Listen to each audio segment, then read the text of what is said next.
సరే, వాళ్ళ వరకు కేసీఆర్ టీఆర్ఎస్ వైఫల్యాలు చెప్తున్నారు, కానీ బీజేపీ కాన్స్టిట్యున్సీస్కి వచ్చేస్తే ఈటెల రాజేందర్ కావచ్చు, లేకపోతే రాజాసింగ్ కావచ్చు, రఘునందన్ రావు కావచ్చు, ఇలా కాన్స్టిట్యున్సీస్లలో ఏం డెవలప్మెంట్ జరిగినాయని చెప్పి మీరు అంటారు? ఇతను ఏం డెవలప్మెంట్ జరగనిస్తాడు?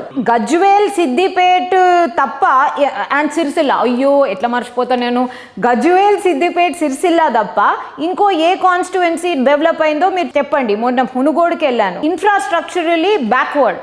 హుజూరాబాద్కి నాకు వెళ్ళే ఆపర్చునిటీ ఎప్పుడు లేకుండే, but I hear that infrastructurally it is fine. ఎందుకంటే గారు ఇన్ గవర్నమెంట్ ఉన్నప్పుడు గిట్లా చాలా కార్యక్రమాలు చేశారు. But it could have gotten more ఫండ్సే లేకపోతే, ఫండ్సే ఇవ్వకపోతే, అంటే వాళ్ళ పార్టీలనే వాళ్ళ గవర్నమెంట్లనే 3 కాన్స్టిట్యుయెన్సీలకు ఒక ట్రీట్మెంట్, రెస్ట్ ఆఫ్ ద 115 కాన్స్టిట్యుయెన్సీస్కి ఇంకో ట్రీట్మెంట్. ఎందుకు ఆ స్టెప్ మదర్లీ ట్రీట్మెంట్ చెప్పండి?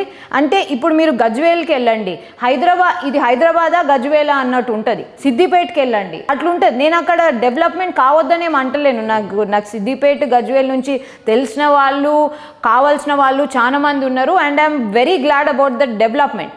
కానీ అవే ఫండ్స్, అటువంటి ఫండ్సే you have the means, you have the method, you have more importantly the authority.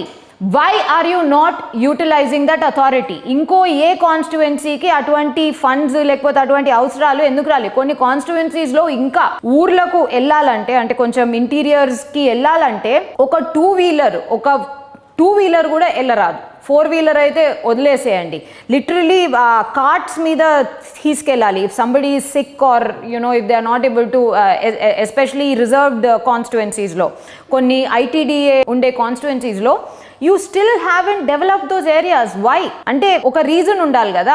మళ్ళీ we come to the same white elephant. మొత్తము ఎక్స్చెక్కర్ బడ్జెట్ మీరు తినేది కాక, ఎక్స్చెక్కర్ నుంచి ఖర్చు పెట్టేది, అందరికీ తినిపించేది మొత్తం కాళేశ్వరంలోనే అయిపోయిన తర్వాత, మళ్ళా కామన్ మ్యాన్, ఒక సగటు మనిషి తినడానికి లేకపోతే ఒక గవర్నమెంట్ ఇచ్చే బెనిఫిట్స్ని పొందడానికి ఎక్కడి నుంచి ఉంటుంది? ఇప్పుడు నువ్వు అంటే ఒక నాన్ స్టాప్ సకింగ్ అంటారు చూడు, దాన్ని తిని తిని తిని తిని ఇప్పుడు శాలరీస్కే పబ్బులు లేకుంటున్నాయి.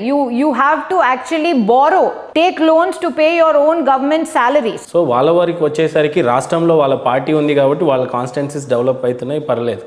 కేంద్రంలో ఉన్న మీ పార్టీ, వాళ్ళ కాన్స్టిట్యుయెన్సీసే కాదు, వాళ్ళ పార్టీ ఉన్న ఇంకో కాన్స్టిట్యుయెన్సీస్ కూడా డెవలప్ కాలేదు అని అంటున్నాను. కేంద్రంలో మీ పార్టీ ఉంది కదా, ధర్మపురి అరవింద్ గారి కాన్స్టిట్యున్సీ తీసుకోండి, కిషన్ రెడ్డి గారి కాన్స్టిట్యున్సీ తీసుకోండి, రఘునందన్ రావు గారి కాన్స్టిట్యున్సీ తీసుకోండి, లేకపోతే ఇప్పుడు రాజాసింగ్ గారి కాన్స్టిట్యున్సీ తీసుకోండి. ఏ మాత్రమన్నా కేంద్ర ప్రభుత్వం నుంచి తీసుకొచ్చి చేసిన దాఖలాలు ఏమన్నా కనిపిస్తున్నాయి? కేంద్ర ప్రభుత్వం నుంచి కొద్దో గొప్ప వచ్చిన, అంటే రానిచ్చిన దాఖలాలు ఖచ్చితంగా యూటిలైజ్ అయ్యాయి. ఎందుకంటే రఘునందన్ రావు గారి కాన్స్టిట్యున్సీనే తీసుకుందాం, దుబ్బాక ఏంటండి అంటే లైక్ కంప్లీట్లీ సవతి కొడుకో కూతురో అన్నట్టు, అంటే లిటరలీ కంప్లీట్లీ ఇగ్నోర్డ్. అండ్ కానీ కాళేశ్వరంలో మెజారిటీ, అంటే మేజర్ లాస్కి గురైన ఊర్లన్నీ దుబ్బాకలనే ఉంటాయి. మళ్ళీ వేములగట్టు, ఏటిగడ్డ, కిష్టాపూరు, మల్లన్న సాగర్కి సంబంధించింది, బ్రాహ్మణ పంజరపల్లి, ఈ ఊర్లన్నీ ఒక 14 ఊర్లు అండ్ దానికి సంబంధించిన హ్యామ్లెట్స్ అన్నీ దుబ్బాకలనే ఉంటాయి. దుబ్బాక, సిద్దిపేట, గజ్వేల్, అంటే Gajwel is a constituency, Siddipet is a constituency and district. So literally Siddipet, Gajwel and Dubbaka ఇలా ఉంటాయి. They right next to each other. కానీ మీరు ఒక కాన్స్టిట్యుయెన్సీ నుంచి ఇంకో కాన్స్టిట్యుయెన్సీ వెళ్తుంటే you will see the difference. ఖర్చు పెట్టరు, పెట్టడానికి కూడా ఫండ్స్ కూడా ఇవ్వరు కదండి. ఇప్పుడు నిజామాబాద్లో చూస్తే MP labs, what ever funds that the central government is investing there, they have been invested. But what about the state government? అంటే స్టేట్ గవర్నమెంట్ ఇవ్వవలసిన, అంటే ఇప్పుడు పంచాయత్ రాజ్ కిందనైనా, రెవెన్యూ చట్టం కిందనైనా, లేకపోతే మున్సిపాలిటీ అయినా కానీ, all those funds where are they? అది నేను వీళ్ళైతే ఇంకో పార్టీ వాళ్ళు, బీజేపీ పాలిత కాన్స్టిట్యుయెన్సీస్, ఎమ్మెల్యే అనుకోవచ్చు, ఎంపీ అనుకోవచ్చు, మీరు మీ ఓన్ పార్టీకి సంబంధించిన వాళ్ళకే మీరు ఫండ్స్ ఇవ్వడం లేదు.